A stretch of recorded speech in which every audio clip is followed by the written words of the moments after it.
Hi, and welcome to Q's Workshop. Just a quick update on the oilers.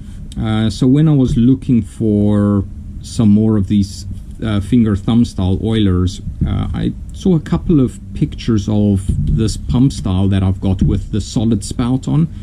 And I recalled when I purchased this, I actually got a solid spout with it, and I dug around a bit and I actually found the one that I was using, and I've put that on and I've been using it like this for a while. It works pretty well. But I was doing some work on the lathe and I realized the reason I had the flexible hose on was it just makes it easier to oil through the little ball bearing oiler valves. Using this one, because it's flexible, I can kind of stick the little the front end onto the little ball bearing, pushing the ball bearing down, and then pump oil through it. I'll put a picture in the corner of what I'm referring to. But yeah, that's what makes this hose style, I guess, better. But with it standing on the shelf most of the time and having it drip, it's a little bit inconvenient.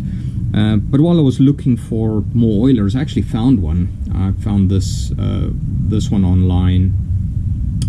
When I purchased it, I didn't realize that it was so small, but it works really well. It's a Singer sewing machine oil can. That's why it's probably so small.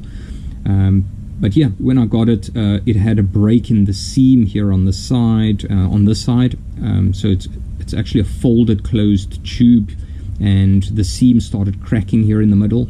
So I just repaired that with some solder, cleaned it up a bit, kept it mostly the way that it was. I didn't do a lot of cleaning on it, but it works pretty well for the cutting oil. It's nice and small, getting into small areas when cutting. So because it's got a very fine small little nozzle on. But yeah, that actually, it works pretty well. It's just a lot smaller than the other one. But that's it. It was just a quick update on the finding of the little oiler and the nozzle of the pump style. Great. Thank you for watching, and I'll catch you in the next one.